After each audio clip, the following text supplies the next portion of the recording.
Баршаңызға сәлем.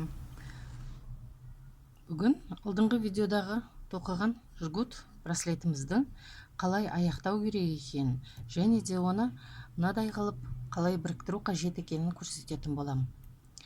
Әдеттегідей видеома лайк басып, каналыма тіркеліп, қоңырау батырмасын басып қойыңыздар. Алдыңғы видеода 8 бисерден бастап тоқыған болатынбыз. Мен сіздерге түсінікті болсын деп мына 7-8 қатардай тоқып, енді соны қалай аяқтау керек екенін көрсететін боламын. Бисермен тоқығандай крючокты бисердің астынан өткізіп, бисерді оңға қарай жылжытып, жібімізді дәл солай крючоктың үстіне қоямыз да, бұл жолы бисерсіз қол құр жіптің өзін алып іліп аламыз. Іліп алып, осы 8 бисеріміздің барлығын бір қатар бисерсіз жіптің өзімен тоқып шығамыз.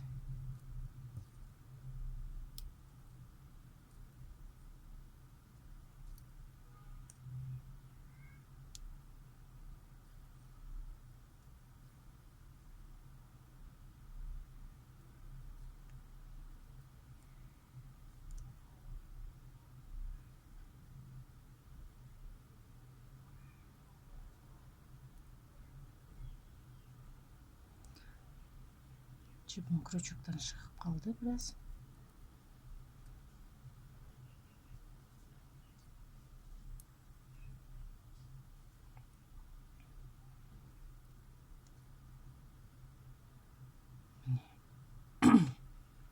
Сегіз бисердің бәрін тоқып болғаннан кейін қасындағы тұрған петлядан жіптің өзін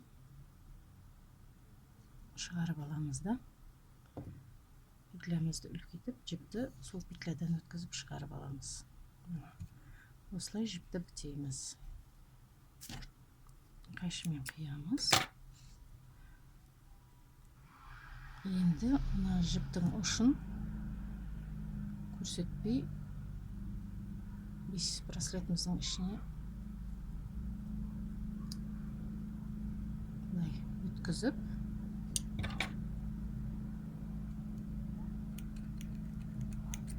қиып тастаймыз. Мінекей достар.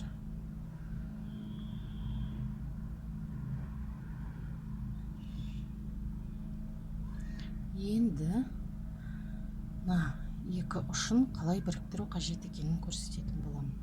Ол үшін бізге инемен манонитіміз қажет болады, лескамыз. Оның үшін 2-3 рет шығып кетпес үшін түйіндеп аламыз, ине өткізіп аламыз. Үстемізді жгутқа қараймыз. Мына жерде сіздерге көрініп тұр екен. Мына жерде ең бірінші басталған бисеріміз бар. Осы бисерден бастап былай қарай төмен қарай спираль болып кетеді. Осы бірінші бисерді табамыз, сосын аяқтаған кездегі соңғы бисерді табамыз. Екеуі өздерінше бөлек болып тұрады. Сол екі басын түйістіретін боламыз.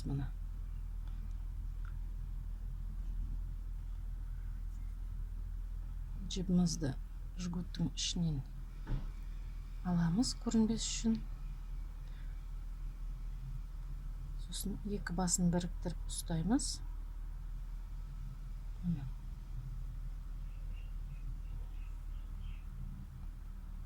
Бисерімізден өткіземіз. Ең бірінші бисерден өткіземіз.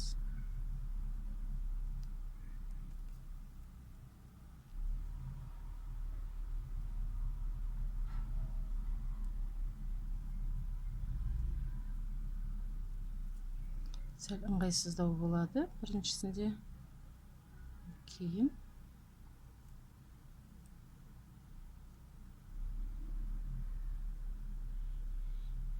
бір-екі бисер ілінгеннен кейін ұстауда ыңғайлы болады.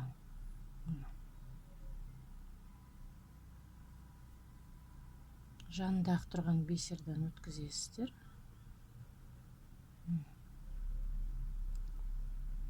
Бір бисерден көрі екі бисерді, қатар тұрған екі бисерді қабаттап кетсеңіздер,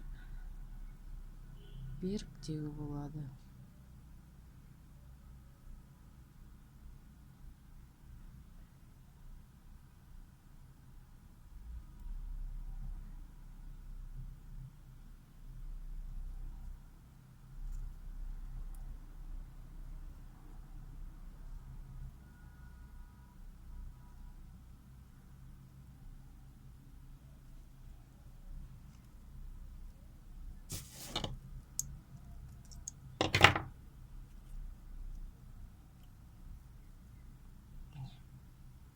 Дәл осылай айналдырып тігіп шығасыздар. Бұлай жгутыңызды айналдырсаңыз, өзі айналады. Тағы бір рет көрсетіп жіберейін сіздерге.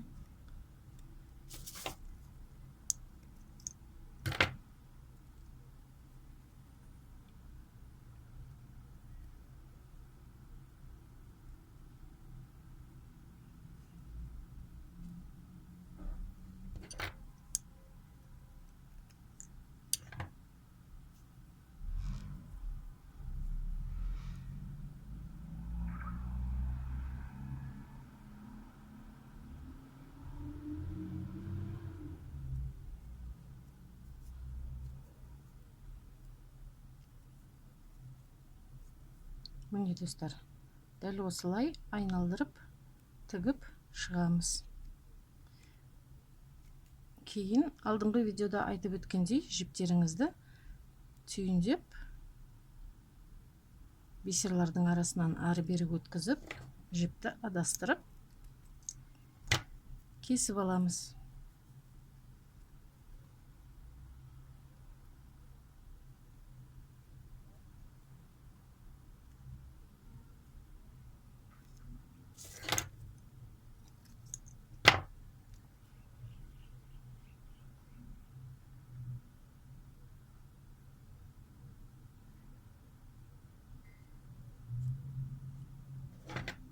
Кейде осылай бисердің арасынан жіптің өтуі қиын болады.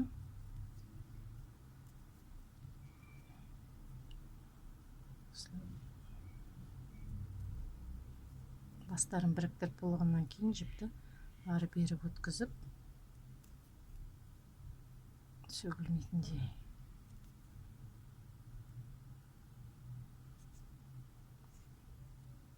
қиып тастаймыз. Болды достар. Осымен бүгінгі мастер-классымыз аяқталды. Істеріңізге сәттілік.